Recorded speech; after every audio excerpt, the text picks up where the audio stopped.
প্রচুর লোক। দাঁড়ান। এই রুমের ভাড়া মাত্র 1000 টাকা।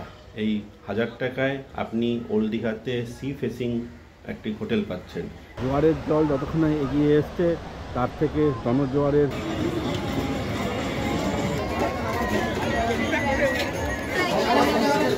ট্রেন ছেড়ে দিয়ে টয় ট্রেন বাই রোড সেটার গেটে ঝুলিয়ে ব্লক করছে।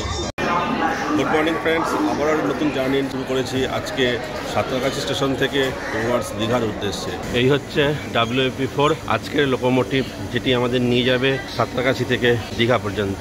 সাঁতরাগাছি স্টেশনে নেমে বাইরে থেকে এই যে উপরে ব্রিজ আছে, এদিকে একটা ব্রিজ আছে আর এদিকে একটা ব্রিজ আছে, এই ব্রিজ দিয়ে আপনারা চলে আসবেন ঠিক 2 নম্বর প্ল্যাটফর্মে। 2 নম্বর প্ল্যাটফর্মে ট্রেন আমাদের দাঁড়িয়ে আছে 02897 সাঁতরাগাছি দীঘা স্পেশাল, যেটি শুধুমাত্র রোববার সকাল 8টা বেজে 10 মিনিটে ছেড়ে দীঘা পৌঁছাবে সকাল 11টা বেজে 55 মিনিটে। চলুন আজকে সেই জার্নি শুরু করব আর আপনাদের সঙ্গে শেয়ার করব শুধুমাত্র ঘুরতে ভালোবাসি চ্যানেলে। 02897 অলরেডি অ্যানাউন্সমেন্ট হচ্ছে। ঘড়ি কাটায় বাজে এখন 8টা 7 আর 8টা 10 ট্রেন ছাড়বে। চলুন ট্রেনে উঠে যাই। ঘড়ির কাটায় 8টা 10, টাইম হয়ে গেছে। ড্রাইভার ফ্ল্যাগ উড়িয়ে দিয়েছে, হর্নও মেরে দিয়েছে। চলুন ট্রেনে উঠে যাই। ঘড়ি কাটায় 8টা 10, ট্রেন ছেড়ে দিল কিন্তু আমাদের সাঁতরাগাছি স্টেশন টুয়ার্ডস দীঘার উদ্দেশ্যে।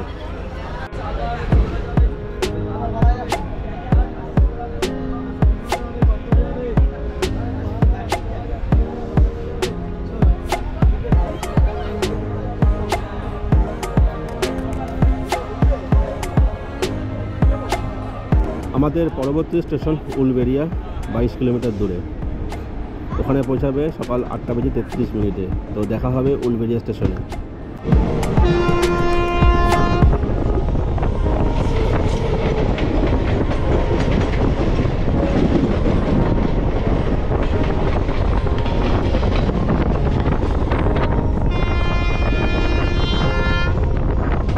হাওড়া থেকে 24 কিলোমিটার পথ পাড়ি দিয়ে ট্রেন আমাদের এসে পৌঁছেছে উলবেড়িয়া। উলবেড়িয়াতে ঢোকার টাইম ছিল 8টা বেজে 33 মিনিটে। ট্রেন ঢুকেছে 8টা বেজে 45 মিনিট, 12 মিনিট লেট। আর এটা উলবেড়িয়ার 2 নম্বর প্ল্যাটফর্ম।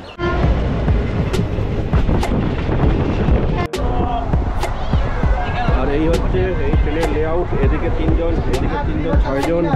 আর এদিকে লেআউট হচ্ছে এরকম। আমাদের পরবর্তী স্টেশন বাগনানে এসে পৌঁছেছে। এখানে আসার কথা 8টা বেজে 50 মিনিটে, 8টা 58 ঢুকেছে। আর আমরা চলে এসেছি হাওড়া থেকে 37 কিলোমিটার পথ পাড়ি দিয়ে। আর এটা বাগনানের 4 নম্বর প্ল্যাটফর্ম। আমরা পথ করছি রূপনারায়ণ নদ।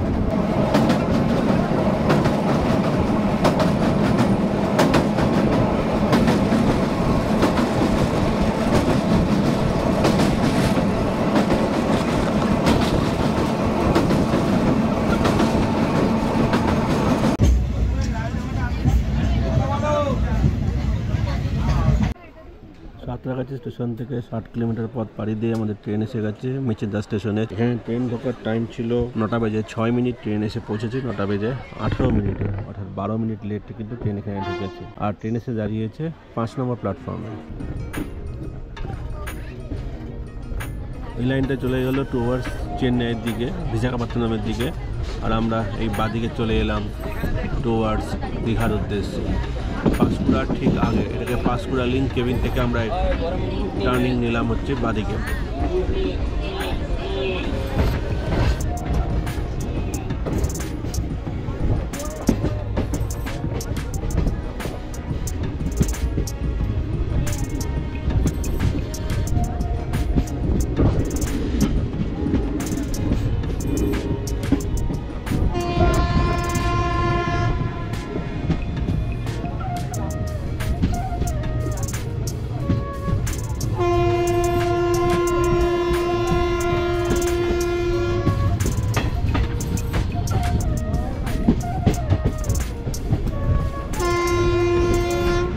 D2 কম্পার্টমেন্টের toilet, basin, light, Indian style toilet, flush, জামা কাপড় ঝোলানোর জায়গা।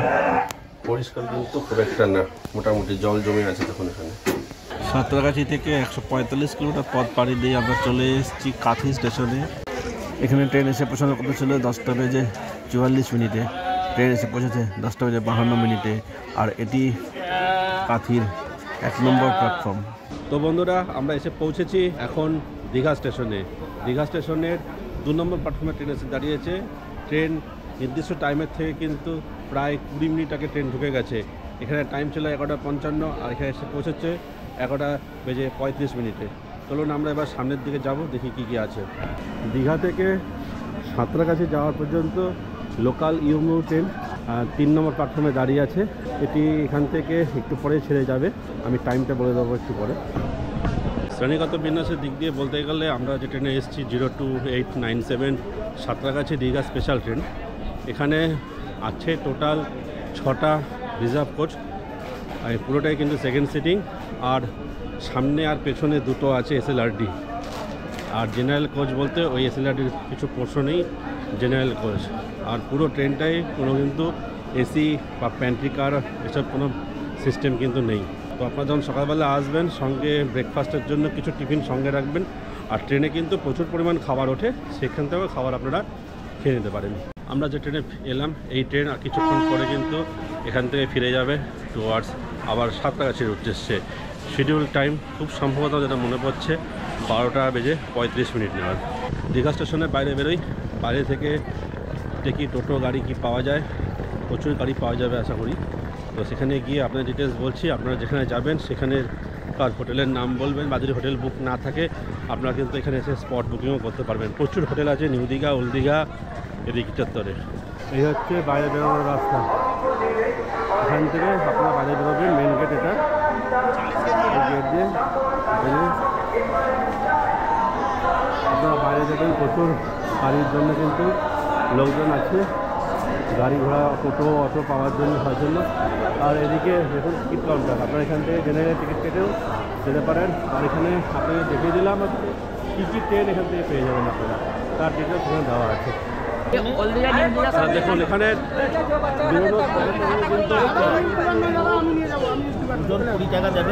প্রচুর লোক দাঁড়ান।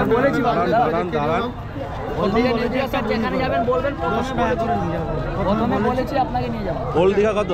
ওল্ড দীঘা গেলে 20 টাকা করে, নিউ দীঘা গেলে 10 টাকা। ওল্ড দীঘা চলো। ওল্ড দীঘা গেলে এখান থেকে আমরা নেবে হচ্ছে 20 টাকা করে পার হেড, আর নিউ দীঘা হচ্ছে 10 টাকা। যদিও নিউ দীঘা এখানে বেশিক্ষণ না, এখান থেকে হেঁটে গেলে 900 মিটার মতো রাস্তা। তো আপনি এখন যে হোটেলে যাবেন সেইভাবে ঠিক করে নেবেন, বলে নেবেন কথাবার্তা টোটোওয়ালার সঙ্গে, সেইভাবে আপনাকে নিয়ে সেখানে নামিয়ে দেবে। আর আমরা যাচ্ছি আজকে এই মুহূর্তে ওল্ড দীঘা। তো ওল্ড দীঘা এখান থেকে ভাড়া পড়বে পার হেড 20 টাকা। এই হচ্ছে টোটো স্ট্যান্ড, দেখুন কত টোটো দাঁড়িয়ে আছে পরপর, এখান থেকে আপনাকে নিয়ে যেতে হবে। তো এই টোটোওয়ালা আমাকে নিয়ে যাবে। ভাই নাম কি তোমার? আমার নাম এসকে খুরশেদ। এসকে খুরশেদ, আচ্ছা। তো এই দাদার আমরা সঙ্গে টোটো করে যাবো। তো বন্ধুরা, আমরা একটা টোটো ভাড়া করে নিয়েছি। আমরা দীঘা স্টেশন থেকে ওল্ড দীঘা স্টেশন, এই ওল্ড দীঘা পর্যন্ত যাবো। হোটেলে 20 টাকা পার হেড নেবে। আমরা যাই, সেখানে গিয়ে দেখিয়ে দেবো। আর 2 নম্বর হচ্ছে, আপনারা যদি এখান থেকে টোটো রিজার্ভ করে যেতে চান কোথাও, ধরুন মন্দারমণি গেলেন, তো রিজার্ভ করে মন্দারমণি যাওয়া আসা নিয়ে টোটাল পড়বে 1200 টাকার মতো রিজার্ভ। আর যদি ওখানে ড্রপ হয় তাহলে অর্ধেক 600 টাকা। আর আপনি যদি আরেকটা জায়গা আছে, একটা নির্জন বিচ আছে, বিচ ঠিক বলবো না, এটা যেতে হবে বিচিত্রপুর বলে। যদি বিচিত্রপুর যান, সেখানেও কিন্তু ভাড়া হচ্ছে পড়বে 1200 টাকা। ওখানে আপনি চাইলে থাকতেও পারেন, আর আপনি যদি না চান সেখান থেকে গিয়ে দিনের দিন ঘুরেও চলে আসতে পারেন। তো সবই দেখাবো আপনাদের, দেখতে থাকুন। এই হচ্ছে হোটেল, হোটেলের ফোন নম্বর দেওয়া আছে, আপনারা এই ফোন নম্বরে ফোন করে যোগাযোগ করে দিতে পারবেন। দাস ভবনের এই হচ্ছে সিঁড়ি দিয়ে উপরে উঠে আসলেই এই হচ্ছে আমাদের রুম নম্বর 5। এই হচ্ছে আমাদের রুম নম্বর 5। ঢুকেই এখানে দেখুন একটা যা বেড 6-7, 3 জন আরামসে শোয়া যাবে। আর এদিকে আছে একটি সিঙ্গেল বেড, আর সঙ্গে এখানে বিশাল বড় একটি আয়না, ড্রেসিং টেবিল যেখানে আমরা দেখা যাচ্ছে। এখানে আছে বড় একটি ওয়ার্ড্রপ, আর এখানে কিন্তু জলের ব্যবস্থা করে দিয়েছে, টুলের উপর জল। আর সবচেয়ে যেটা ভালো জিনিস হচ্ছে, এখানে একটা দেখুন বেড সাইড কর্নার টেবিল আছে। আর এখান থেকে পর্দা সরালেই দেখুন দূরে দেখা যাচ্ছে কিন্তু সমুদ্র।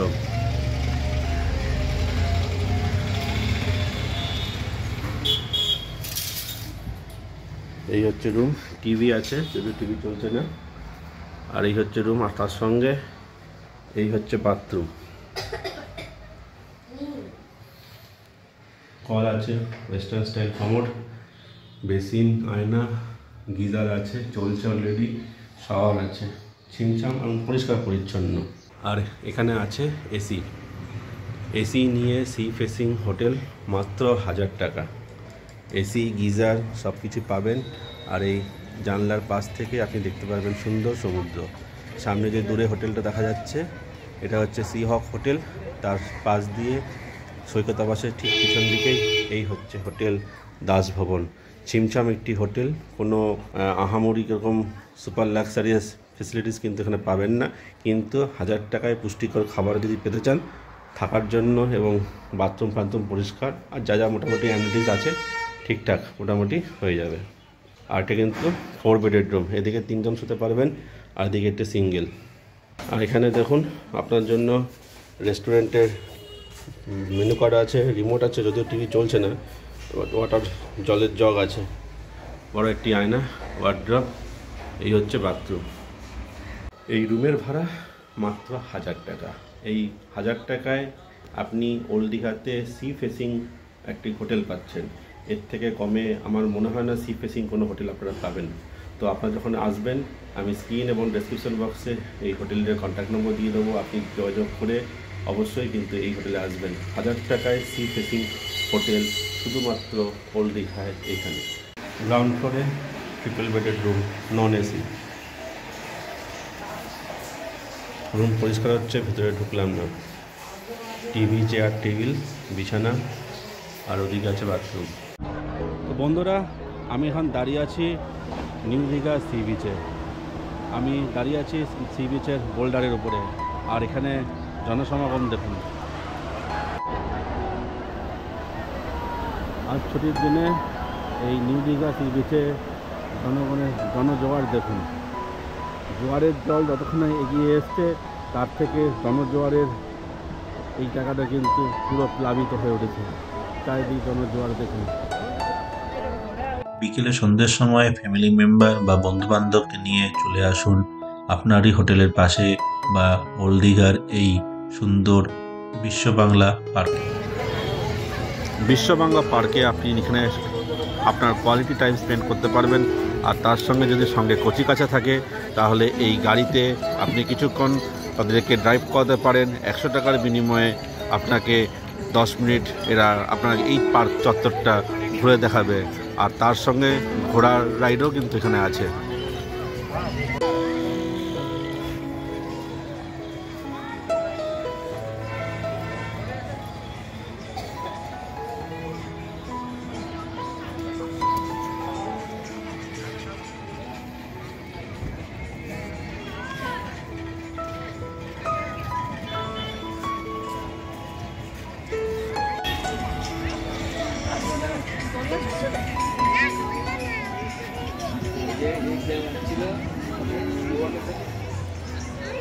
চারিদিকে আলোকসজ্জায় সাজিয়ে দেওয়া রয়েছে। আর এখানে সামনে স্কুটি, গাড়ি রাইডও করতে পারেন বাচ্চাদেরকে নিয়ে, বেশ ভালো লাগবে কিন্তু এই সময়।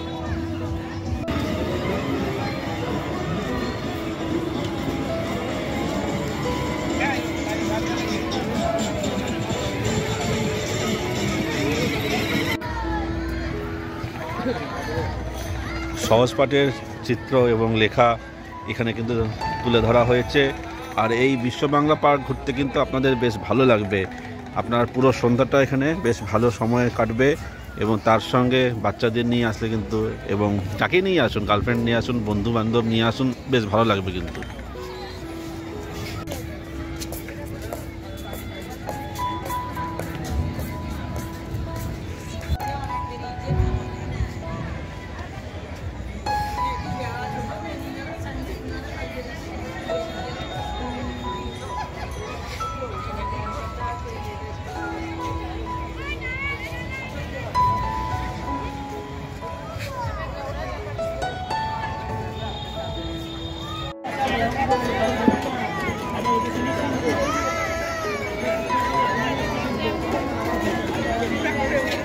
এখানে আই লাভ দীঘা আছে, এখানে এসে আপনি সেলফি রিলস বানাতে পারেন।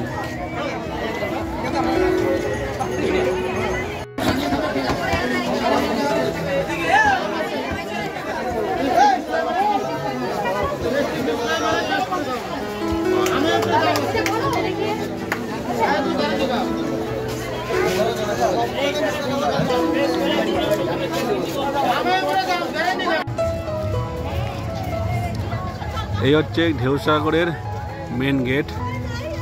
3-6টা জিরাফ আমাদের ওয়েলকাম করবে এই গেট দিয়ে। আর আপনি চাইলে এই রোড টয় ট্রেন করেও যেতে পারেন একদম ঢেউসাগরের ভিতরে। পার হেড নেবে 10 টাকা, বাচ্চাদের ফ্রি। তো চলুন আমরা এবার ভিতরের দিকে ঢুকবো। এই হচ্ছে টিকিট কাউন্টার আর এই হচ্ছে এন্ট্রি গেট। ঢেউসাগরের টিকিট কিনে নিলাম, 3 জনের জন্য 3টে ব্যাচ দিল, পার টিকিট 20 টাকা করে।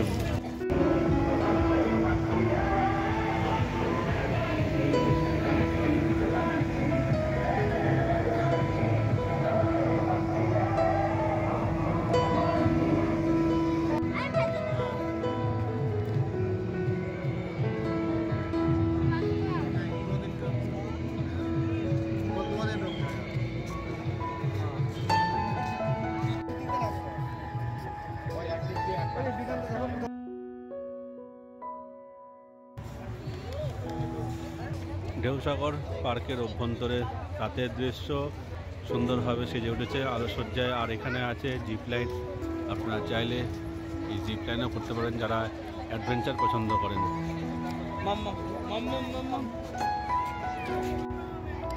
ঢেউসাগরের একদম শেষ প্রান্তে এই সুন্দর একটি ময়ূরপঙ্খী নৌকো এখানে আছে।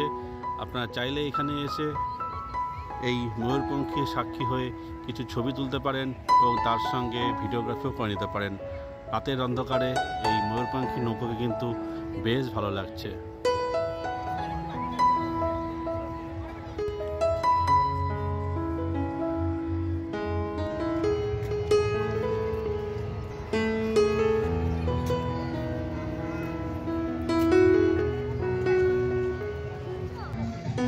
এই হচ্ছে রেলগাড়ি, এটা রোডে চলে।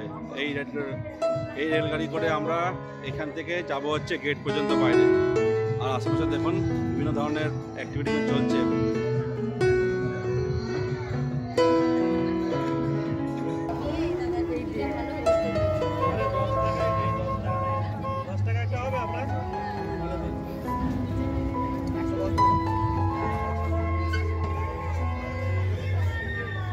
রেল ব্লগার এখন ট্রেন ছেড়ে দিয়ে টয় ট্রেন বাই রোড সেটার গেটে ঝুলিয়ে ব্লগ করছে।